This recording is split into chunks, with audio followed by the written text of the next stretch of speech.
الحمد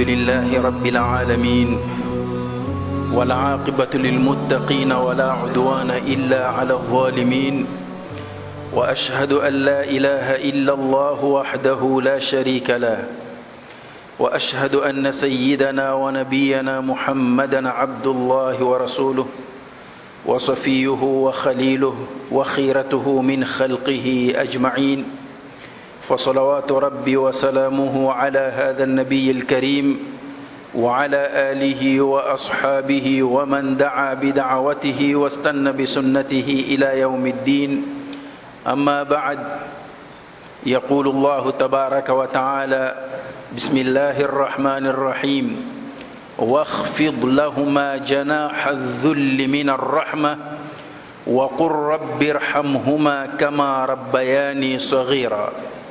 Estimados irmãos, este é um versículo do Surat Al-Isra, e neste versículo, ou antes deste versículo, há uma recomendação clara por parte de Allah para as suas criaturas, no sentido de tratarem com benevolência os seus pais.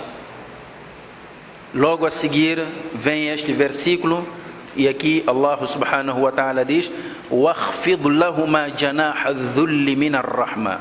Há uma recomendação clara para os filhos que devem estender a asa da misericórdia para com os seus pais, a compaixão para com os seus pais, e fazer o seguinte dua: وَقُلْ رَبِّ ارْحَمْهُمَا كَمَا رَبَّيَانِي صَغِيرًا. Oh Allah, tenha misericórdia por eles, da mesma forma que eles tiveram por mim, quando me educaram ainda pequeno. Portanto, aqui houve um processo por parte dos pais, pelo menos é a indicação que o Corão Al-Karim está a dar.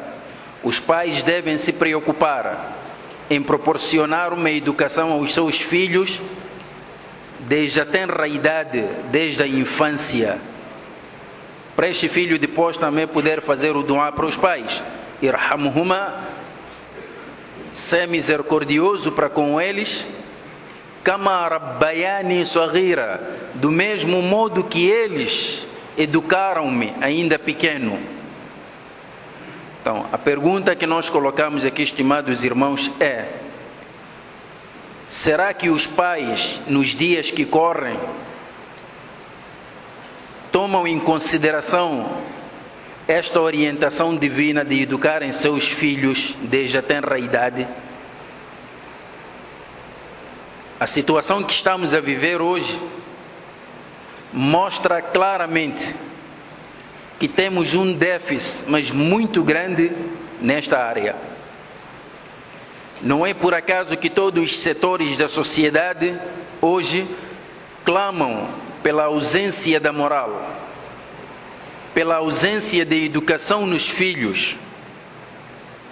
Outros até dizem que os filhos de hoje vão comprometer o futuro, vão vender o país e por aí em diante. Hoje as pessoas dizem: vale a pena o tempo dos nossos pais. No tempo dos nossos pais, quando nós éramos miúdos, isto não acontecia. Hoje, em todo canto, há este tipo de lamúrias e lamentações, por causa do estado das nossas crianças, da nossa juventude. O Bayani de hoje, estimados irmãos, não é mais do que uma contribuição na busca da solução. É preciso compreendermos o problema. E o problema é transversal. Os poucos minutos que temos aqui nesta hora de Jum'ah, naturalmente não serão suficientes para abordar o assunto com toda a profundidade que merece. O que nós propusemos, ou o que nós pretendemos aqui fazer, é trazer apenas uma indicação, uma chamada de atenção que possa servir de base para uma reflexão muito mais profunda. este assunto não é tratado apenas por uma pessoa, não é tratado apenas por uma única instituição, mas é o problema de todos e a solução deve vir de todos.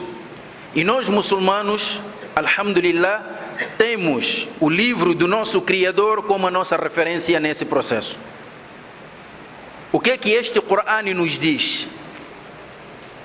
Allah subhanahu wa ta'ala diz-nos também no Coran al-Karim: Innama amwalukum wa auladukum fitna, wallahu indahu ajrun azim.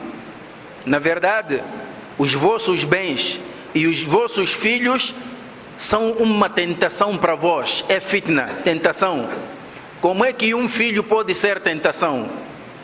É que se nós não aperfeiçoarmos a educação dessa criança, naturalmente vai se tornar num fitna, vai se tornar num perigo para a própria vida, para a existência dessa criança e para a existência de toda a sociedade.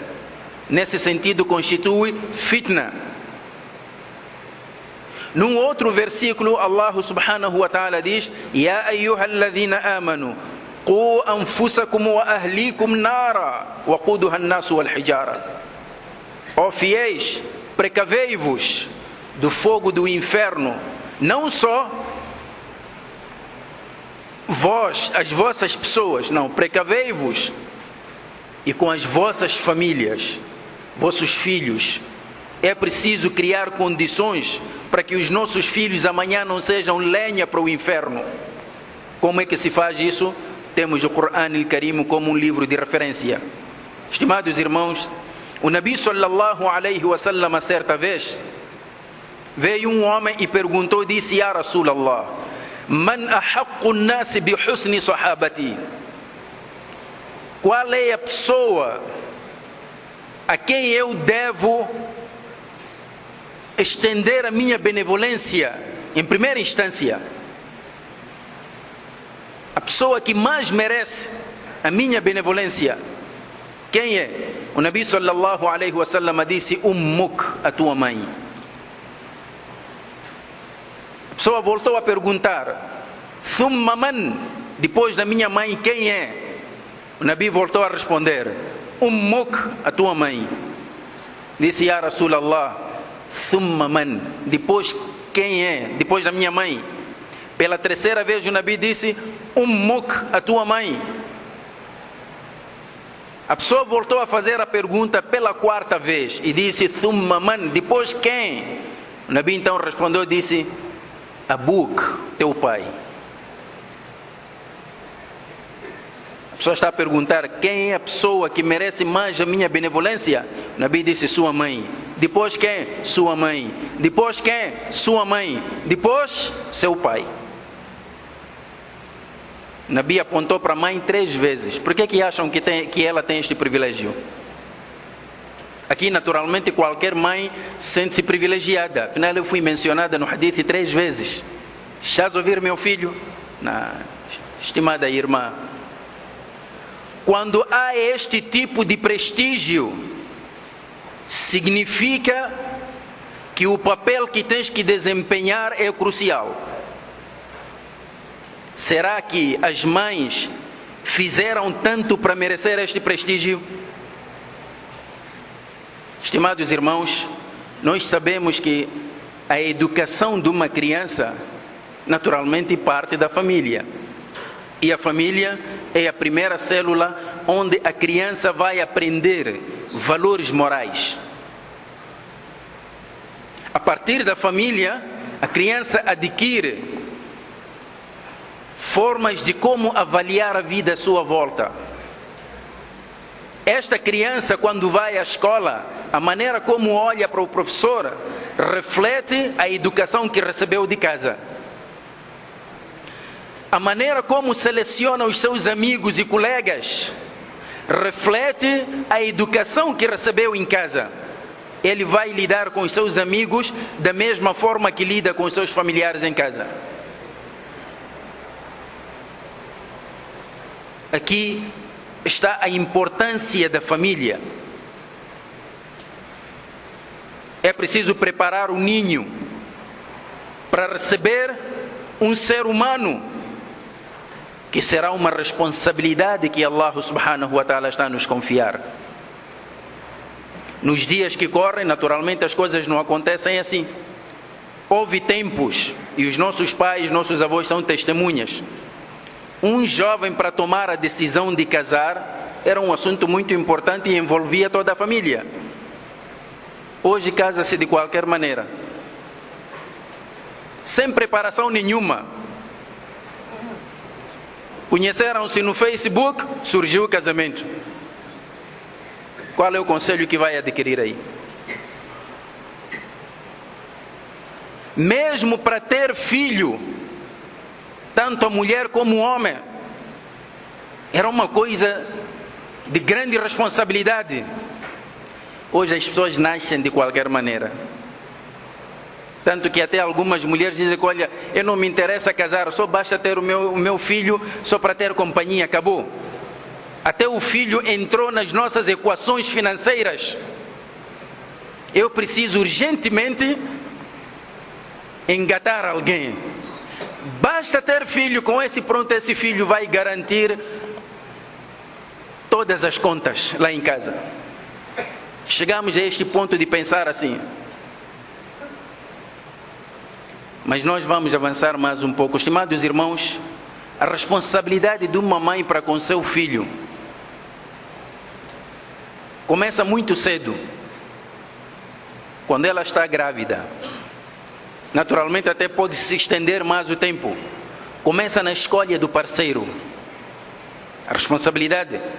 Quando estamos a falar da mãe, não estamos aqui a descartar o papel do pai, mas estamos a falar da mãe como a pessoa muito importante, porque uma mulher, uma mãe, há um período de tempo em que ela lida com a criança e esse período ela não partilha com ninguém. Ela tem um controle exclusivo desse período. É o período da gravidez. A alimentação que ela consome afeta também a própria criança. Os medicamentos que toma, por isso alguns médicos, quando desconfiam desses casos, não dão a medicação à mulher antes de perguntar se está ou não grávida. Há uma medicação rígida. O estado psicológico e emocional dela afeta também a criança, afeta na grávida. Os vícios que ela tem afetam também a grávida. Os medos, o estado emocional afeta e nasce uma criança desde o primeiro momento do seu nascimento. Nasce uma criança que chora exageradamente, tem medo quase de tudo. Há uma ligação com a sua própria mãe. É por isso que no momento da grávida, ela tem que evitar qualquer coisa que possa desestabilizar o seu estado emocional, tanto que o Islã também exige do pai criar um ambiente para que ela não possa entrar em qualquer desequilíbrio emocional. É por isso que em alguns países, algumas sociedades recomendam, até os médicos recomendam às mulheres grávidas a não fumarem. Se fumam, pelo menos reduzir. No Islã digamos, tolerância zero em termos de cigarro. Não podem beber, porque isso depois afeta. Então isto demonstra o privilégio que ela tem. A criança nasce, o que é que vai acontecer? Os primeiros anos da vida da criança está mais ligada com a mãe. Ela consegue perceber aquilo que até o pai não percebe da vida do seu filho. É ela que cuida da criança. Por alguma razão, Allah subhanahu wa ta'ala, a providência divina, fez com que até o alimento da criança dependesse exclusivamente da mãe, do peito dela. Estamos a falar da amamentação, do aleitamento. Depende dela. E hoje muitos médicos já aconselham para a amamentação natural e não artificial. Por quê? Porque numa amamentação natural, ela não só alimenta o seu filho com seu leite, como também transmite para o seu filho sentimentos de ternura, amor e proximidade, afeto. E estes são valores muito importantes para o crescimento saudável de uma criança. Não só ternura, amor, ela transmite uma outra coisa: anticorpos que vão funcionar no organismo da criança para fortalecer a sua imunidade. E hoje, a vida à nossa volta convida a mulher a considerar esse papel um mito. Então, arranja babá, arranja leite artificial para a criança. Ela do serviço só liga: criança já tomou leite? Já tomou. Já acordou? Já acordou. Já mudaste fralda? Já mudaste. Ela está a cuidar do filho via telefone. E quem é que toma conta da criança? A babá. Por isso que há um alim na Arábia Saudita, disse que alguém lhe contou uma história muito triste, de um casal. Então, a mulher sempre viajava, fazia trabalhos fora, vinha, os filhos estavam ali a brincar. No dia que deram férias à empregada, então a família sai, o marido, a mulher, os filhos, para acompanhar a empregada no aeroporto, para poder viajar. As crianças choraram tanto. O pai começou a acalmar e disse: subhanallah, estas crianças, a mãe viaja constantemente, nunca choram nem sentem a falta dela. Hoje viaja empregada, choram assim. Naturalmente as crianças estavam a chorar porque estavam a ver aquele afeto, aquele amor que recebiam da empregada já se ia embora. Agora da mãe, como é que vão chorar por algo que nunca receberam da mãe? E hoje nós podemos filosofar, estimados irmãos, o tempo, a mulher precisa trabalhar, não sei. Essa é uma situação e nós realmente, é um facto. É um facto.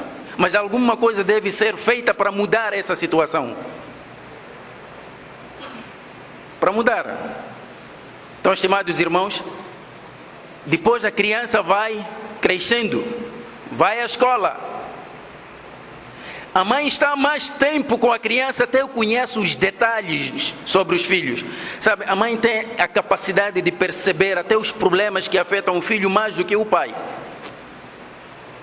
Principalmente com as meninas. Daí que ela deve ser uma mãe presente. Ela tem que ser uma mãe presente. Estimados irmãos, se nós queremos a mudança desta situação que nós estamos a viver, não temos outra maneira. Podemos aqui filosofar que esses eram tempos passados, agora a mulher está no topo, já está a assumir cargos e recentemente houve um anúncio de que cerca de 50% das mulheres moçambicanas nos próximos anos vão tomar lugares nos postos de tomada de decisão. Quem olha para esta notícia diz: mashallah, Moçambique está a evoluir, está a desenvolver. Quer dizer, a mulher já está a ocupar o seu lugar. Sabe o que é que isso significa, estimados irmãos? Significa que 50% dos lares não terão mulheres para cuidar delas. E onde é que vamos parar? É verdade que as pessoas dizem: não, mas agora o que é que eu vou fazer? Eu tenho que trabalhar, a vida é assim. Para cuidar desses filhos, preciso de dinheiro. Para ter esse dinheiro, preciso trabalhar. É verdade, nós não estamos a ignorar isso.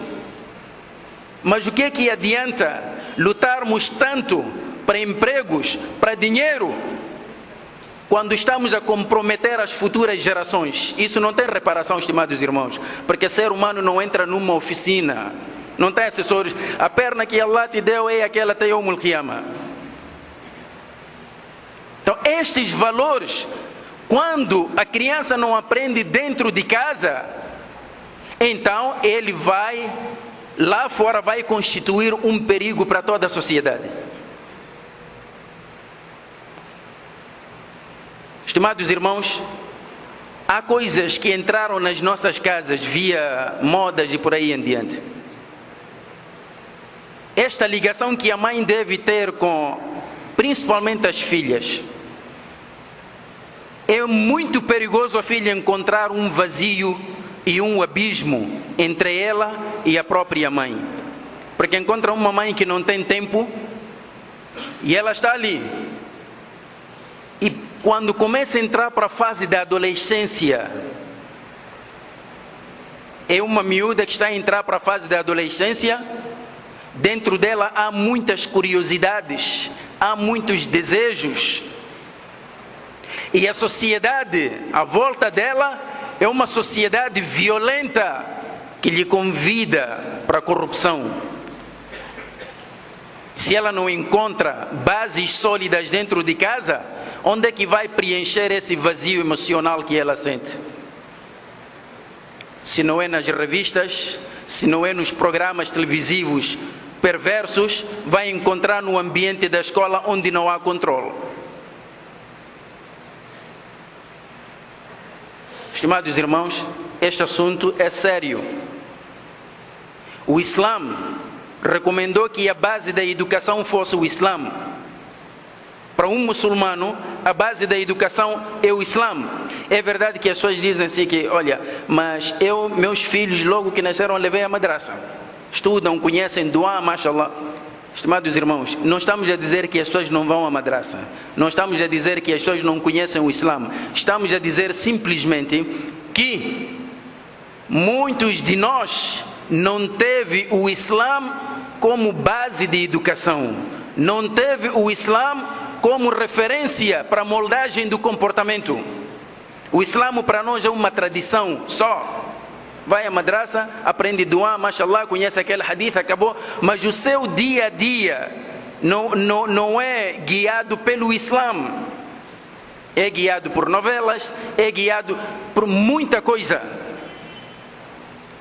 E depois, acontece mais outra coisa, estimados irmãos. Quando os nossos avós, quando as nossas mães, as nossas avós, chamavam as filhas, desde tenra idade, acompanhavam as mães nas atividades de casa, hoje somos ensinados de que isso é um atraso e isso atrasou cada vez mais a mulher. A mulher tem que se libertar desse mito. Resultado: agora queremos empregadas para fazer o trabalho que ela deveria fazer dentro de casa. Então, se a filha... As pessoas dizem assim, não, a minha filha tem que estar, só tem que se preocupar com os estudos. É muito bom, ela preocupa-se com os estudos, acabou. Mas coisas de casa já não sabe fazer. Porque tem uma empregada que vem fazer tudo por ela. Acabamos metendo dentro das nossas casas pessoas estranhas e expomos as nossas vidas. E ela, depois de estudar, tem o tempo livre. No tempo livre, o que é que vai fazer? Por isso tem muito tempo para WhatsApp e conversas de Facebook. Milhares e milhares de seguidores e amigos. No dia do janaza, nenhum deles já há de vir. Estamos assim a educar os nossos filhos. Estimados irmãos, esta é uma responsabilidade. Allah subhanahu wa ta'ala vai nos perguntar. E é por isso que ele diz: Innama amwalukum wa auladukum fitna. Os vossos filhos são fitna para vós. É este fitna que nós estamos a viver.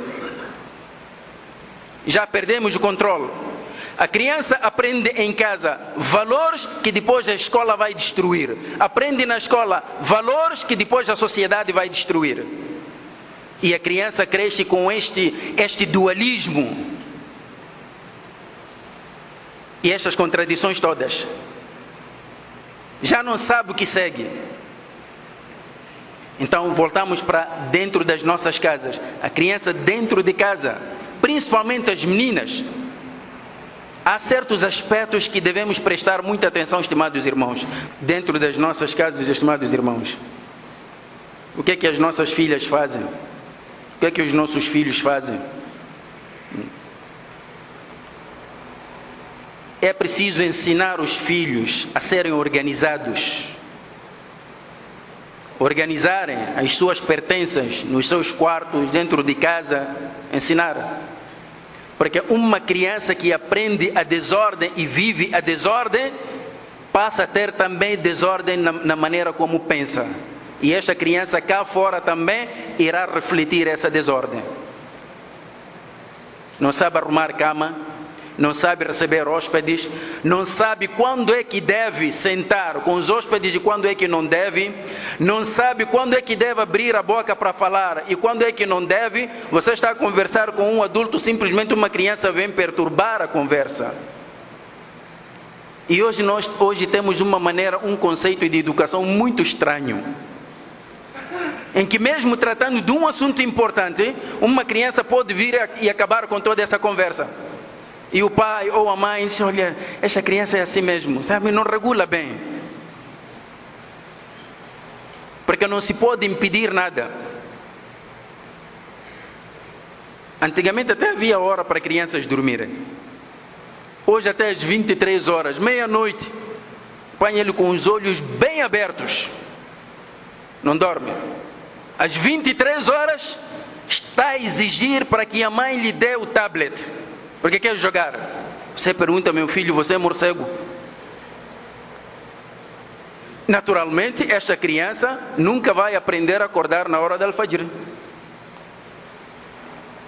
Então, é preciso termos cuidado nessas questões, estimados irmãos. E uma forma de ajudar os nossos filhos é ver em nós esse exemplo.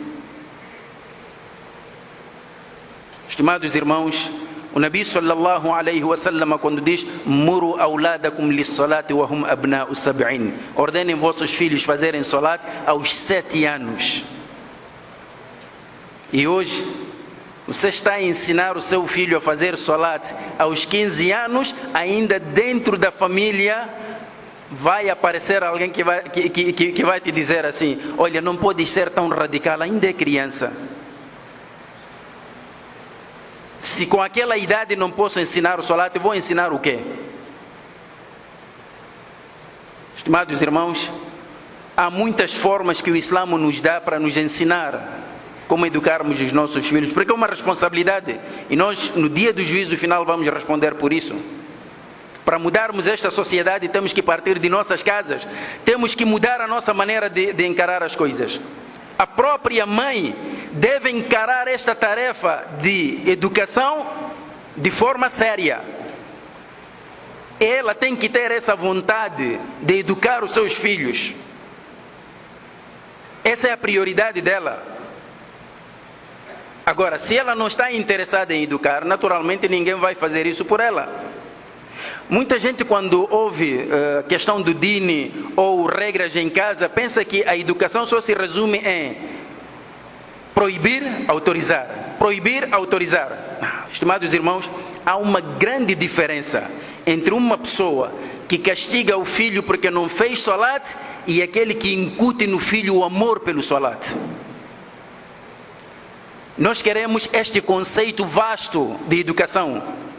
Não é só castigar, mas incutir este amor. Os nossos filhos dentro das nossas casas nem conseguem limpar a casa, porque isso é vergonhoso, senão vai ser chamado de empregado. Varrer a sua própria casa.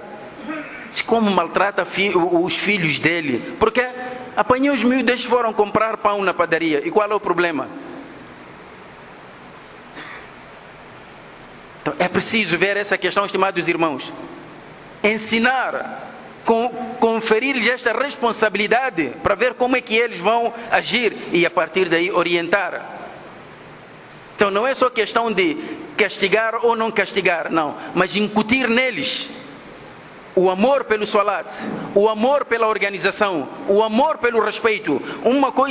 Há uma grande diferença entre alguém que castiga o filho porque proferiu uma palavra insultuosa e aquele que incute no filho a rejeição dessa palavra. Então é preciso incutir isso nos nossos filhos, terem amor para com os outros. Então, estimados irmãos, aqui o Islã nos ensina muitas coisas. Outra coisa também que pode nos ajudar, incutirmos nos nossos filhos o gosto pela leitura. O que acontece é que a criança dentro de casa acabou de estudar a matéria da escola, acabou. O resto do tempo está a jogar game só. É que não tem mais nada a fazer, não sabe ler. É por isso que hoje, estimados irmãos, Vejam só a maneira como escrevem as mensagens que passam nos rodapés das nossas televisões. É uma lástima. E você, quando diz a pessoa, olha, não é assim, escolhe o importante, você já sabe o que é que eu queria dizer. Estimados irmãos, eu vou levar um copo sujo e vou pôr água mineral, vou te dizer o importante é só beber, matar a sede? Naturalmente que não. E hoje não há essa preocupação. Se há de forma individual, o importante é que isto tem que ser uma política geral, uma filosofia geral, questão da educação. Os pais devem meter a mão na massa, como se diz. Você não pode deixar para a empregada educar. E o mais agravante é que quase a maioria de nós tem empregados não muçulmanos. Que valores vão incutir nas crianças? E mesmo que sejam muçulmanos, não tem um alinhamento com as orientações de Allah. O que é que vai aprender a criança? Então, estimados irmãos, este assunto é profundo, é urgente, é importante. Por isso eu dizia que num baiane de Juma o tempo não é suficiente para abordarmos todas as questões relacionadas com este assunto. Mas todos nós, em particular muçulmanos, precisamos fazer uma reflexão profunda deste problema. Só para terminar, estimados irmãos, é preciso também aproveitar os encontros familiares. Às vezes as famílias visitam-se, este vem com seus filhos, aquele vem com seus filhos, e quando sentam, qual é o tipo de conversa? A conversa ali é apenas sobre as crianças. Estes miúdos de hoje, vejam ali, este cabelo branco que estão a ver aqui, são esses miúdos. Estes miúdos vão me matar. Estes miúdos vão me provocar doenças. São reguilas, são traquinas, não ouvem. Ficamos o tempo todo a falar das crianças como se o problema estivesse nelas. Estimados irmãos, devíamos aproveitar essas ocasiões para fazermos uma troca de experiências. Mas como é que tu conseguiste educar o seu filho? Eu também posso aproveitar a mesma forma. Eu tive esta experiência, quer dizer, as falhas que cometes a educar o seu primeiro filho, não podes voltar a cometer as mesmas falhas quando vais educar o seu segundo filho. É preciso evoluir. Então, as pessoas param de falar dos seus erros e falam dos erros da criança, sabendo que essas crianças são educadas por nós. Se eles têm aquele comportamento, é o reflexo das nossas próprias falhas na educação dessas crianças. Então, temos que ver o que é que está a falhar. Quer dizer, o meu filho gosta de mentir. Isto tem que me preocupar. Não é para parecer, olha, pai, não é que eu estava a mentir, só estava a conversar, é uma forma de falar. Não posso olhar para isso como uma coisa banal. Estimados irmãos, este assunto não termina por aqui, mas o nosso tempo já se esgotou e nós vamos parar por aqui. Jazakumullahu khairan. Allahumma inna nas'aluka wa anta khairu mas'ul an tansura al-islam wa tu'izza al-muslimin. Allahumma arina al-haqqa haqqan warzuqna ittiba'a wa arina al-batila batilan warzuqna ijtinaba. Warda Allahumma 'an al-arba'ati al-khulafa'i ar-rashidin al-hunafa Abi Bakr wa Umar wa Uthman wa Ali alayhim sahaib ridwanillahi wa ala sa'iri as-sahabati ajma'in. Ibadallah, inna Allah ya'muru bil 'adli wal ihsan wa ita'i dhil qurba وينهى عن الفحشاء والمنكر والبغي يعظكم لعلكم تذكرون قوموا إلى صلاتكم يرحمكم الله وأقم الصلاة